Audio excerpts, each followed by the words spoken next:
আসসালামু আলাইকুম। সবাই কিরকম আছেন? আল্লাহর রহমতে ভালো আছেন? আমরাও ভালো আছি আল্লাহর রহমত, আপনাদের দোয়ায়। তা আমি আজকে সোপ বানাইতেছি। এক আপু আমার বলছিল, আমি যখন এই পাতাগুলি তুলছিলাম, এগুলিরে বাটি পাতা বলে। তাই যে কোনো পাতা দিয়ে আপু সোপ বানানো যায়। তারপরে ক্যাবেজ দিয়া, যে কোনো ক্যাবেজ মিন্স বাঁধাকপি, তারপরে আছে গিয়া ব্রোকলি, ফুলকপি, সব কিছু দিয়ে বানানো যায়। তো আমি আজকে এই যে 2 পদের পাতা নিছি, আর গাজর, আর এই যে একটু আদা দিলে কি হয়, ঠান্ডার মধ্যে গলা টলার জন্য ভালো হয়, স্মেলটা ভালো আসে। টমেটোটা একটু টকের জন্য, মানে হালকা একটু টক আসে। আপনি লেবুর টকও দিতে পারেন, টমেটোর টকও দিতে পারেন। আর আমি দিছি এই চিকেনের হাতগুলি, চিকেন ফুল চিকেনও দেওয়া যায়, আবার এই যে হাফ দেওয়া যায়। আমি এখন চুলাটা ওপেন করে দিব। বিসমিল্লাহির রহমানির রহিম। আবার যদি কারো কাছে লেমন গ্রাস থাকে, লেবুর পাতা থাকে, এটাও দেওয়া যায়। আমার লেমন গ্রাস আছে আমার গাছ, কিন্তু এখন আর আমি বাইরে যাবো না। তো এটার মধ্যে যাইবো খালি একটুখানি এই যে গোলমরিচ, যাই যেরকম ঝাল খায় ওরকম, কাঁচামরিচও দেওয়া যায়।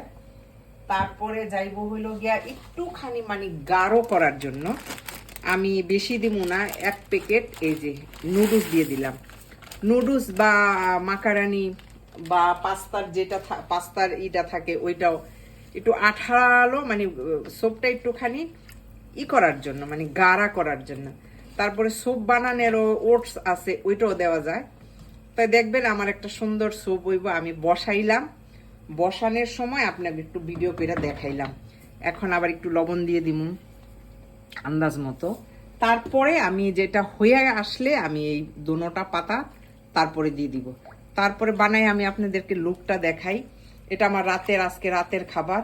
এটার সাথে আমি হয়তো চিকেন ফ্রাই করবো, নয়তো নেগেস ফ্রাই করবো, নয়তো শর্মা, মানে যেটাই একটা শুকনা খাবার। আর এই সোপটা আজকে আমার রাতের খাবার। তা আপনাদের সাথে শেয়ার করলাম। আপনারা অনেকে বলেন আমার রান্না ভালো লাগে, রান্নার ভিডিও দিতে বলেন, তো আমি দেই না, কারণ অনেকে রান্নার ভিডিও দেখে না, আর ভিডিওগুলি পুরা দেখে না, মানে ভিতরে কি আছে দেখে না। তো সবাই আমার ভিডিওগুলি ভালো লাগলে দেখবেন, ভালো করে দেখবেন, পুরা দেখবেন, লাইক কমেন্ট শেয়ার করবেন। আর আমার ইউটিউবেও কিন্তু আমার ভিডিওগুলি যায়, যারা ইউটিউব চালান তারা ইউটিউবও দেখতে পারেন। আর এই যে কালকে আমি যে আমার এক ভিডিওতে আমি দেখাইলাম, কালকে আমি ফ্রেশ চিকেন স্টক আনছি। তাই এই যে একটু চিকেন স্টক আমি দিয়ে দিলাম। এটারও একটা এক্সট্রা ফ্লেভার, মানে একটা মজা নিয়ে আসবো এটার মধ্যে। আবার এইটা এটা কি কে বলতে আব্দুল্লাহ? ওটস বলতে। ওটস বলে। তো একটুখানি ঢাললে মানে এই সোপটা একটু গাঢ় হয়। তো আমি বেশি ঢালবো না, কারণ অলরেডি আমি নুডলস দিছি। এটা এখন আমার হাজবেন্ড নিয়ে আসলো, এখন ছিল না আমার, মানে এই যে এটা ঢাললেও মানে সোপটা ঘন হবে। আমার মাশাআল্লাহ চিকেন হয়ে গেছে, আর একটু আঠালো আঠালো হয়ে গেছে। এখন আমি এই ক্যাবেজ আর এই যে বাটি শাক, এটাকে বাংলায় বলে বাটি শাক,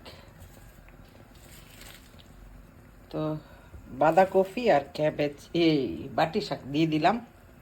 মাশাআল্লাহ আমার একটা কালারফুল স্যুপ হয়ে গেল। আর আমি দেখলাম গাজর একবারে বয়েল হয়ে গেছে। চিকেন তো ফার্ম চিকেন, সময় লাগে না। নুডলসটাও গইলা গেছে, আর একটু আঠালো আঠালো ভাবও আইছে। তাই আমি আজকে বেশি আঠালো করব না, মানে একটু পানি পানি রাখবো। তাই স্যুপ বানাইতে কিন্তু আহামরি কিছুই লাগে না। আপনার ঘরে একটু চিকেন থাকলে বা চিকেনের এই হাড় থাকলে, একটুখানি চিকেন স্টকের জন্য, মানে চিকেনটা দিয়ে বানাইলে একটু ভালো লাগে। তাই তো হয়ে গেল আমার একটা ইয়ামি স্যুপ। আমি সবসময় ছোটোখাটো স্যুপ যে কোনো জিনিস দা বানাই, কিন্তু সবসময় আমার ভিডিও করা হয় না। তাই আপনাদেরকে দেখাইলাম একটা ভিডিও কইরা, মাঝে মধ্যে তারপর আমি ভিডিও দেই, মানে খাবারের, যখন আমি একটু মানে মনে করি যে আমি ফ্রি, আমি একটা ভিডিও করতে পারি, তখনই করি। তো সব কিছু বরাবর। এখন আমি লবণটা দেখছি বরাবর।